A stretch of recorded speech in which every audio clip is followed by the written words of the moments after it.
तीसरे अध्याय का महात्म्य। श्री नारायण जी बोले, हे लक्ष्मी जी, एक सुदर्वन में अकेला ही रहता था। अनर्थों से उसने बहुत सा द्रव्य इकट्ठा किया। किसी कारण से वह द्रव्य जाता रहा। अब वह सुधर बहुत चिंतित रहने लगा। किसी से पूछता कि ऐसा कोई अंधन बताओ जिसे नेत्र में डालकर पृथ्वी का पदार्थ निकाल लो। तब किसी ने कहा, मांस मदिरा खाया पिया करो। वह खोटा कर्म करने लगा। एक दिन धन की लालसा से चोरी करने गया। रास्ते में चोरों ने उसे मार दिया। तदंतर उसने प्रेत की योनि पाई। उस प्रेत योनि में भी उसे बड़ा दुख हुआ।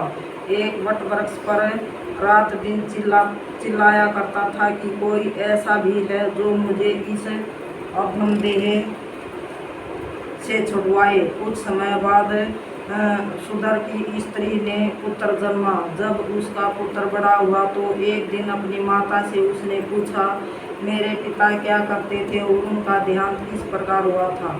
तब उसकी माँ ने कहा, बेटा, तुम्हारे पिता के पास बहुत धन था, वह सब यूं ही जाता रहा। एक दिन धन की लालसा में चोरी करने गए, परंतु मार्ग में चोरों ने उन्हें मार डाला। तब उसने कहा, हे माता, उनकी गति कराई थी।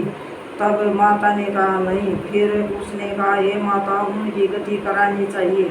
यह कहकर वह पंडितों से पूछने लगा और प्रार्थना करी, हे स्वामी, मेरा पिता एक दिशा में जाकर मृत्यु को प्राप्त हुआ है, उनका उद्धार किस प्रकार हो। तब पंडितों ने कहा, तुम गया जी जाकर उनकी गति करो, तब उनका उद्धार होगा। यह सुन माता की आज्ञा लेकर उसने गया जी को गमन किया। प्रयागराज का दर्शन स्नान करके फिर आगे को चला। रास्ते में एक वृक्ष के नीचे बैठा था। वहाँ उसको बड़ा भय हुआ। वह वही वृक्ष था जहाँ जिसका पिता प्रेत योनि को प्राप्त हुआ था।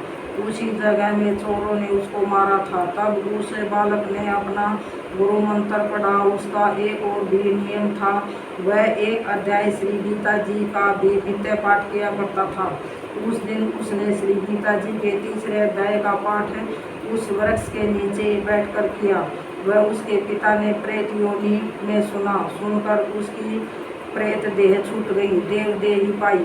स्वर्ग से विमान आए और देवदूत आए और वह विमान पर चढ़कर उसके सामने आया और आकर आशीर्वाद दिया और कहा, हे पुत्र, मैं तेरा पिता हूँ जो मरकर प्रेत हुआ था। तेरे पाठ से यह मेरी देव देही हुई। अब मेरा उद्धार हुआ है। अब तो गया जी में अपनी खुशी से जा। इतना सुनकर पुत्र ने कहा, हे पिताजी, कुछ और आज्ञा करो जो मैं आपकी सेवा करूं।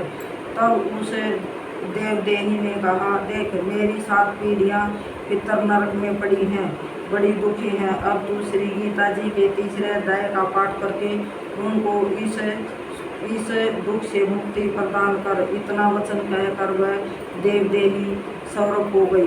तब बालक ने वहाँ तीसरे अध्याय का पाठ किया और सब पितरों को पुण्य देकर वैकुंठगामी किया। जो प्राणी श्री गीता जी का पाठ करता है या सुनता है, उसका फल कहाँ तक कहने में नहीं आ सकता। तब श्री नारायण जी ने कहा, हे लक्ष्मी जी, यह तीसरे अध्याय का जो फल मैंने तुम्हारे लिए कहा है सो तुमने सुना है। जय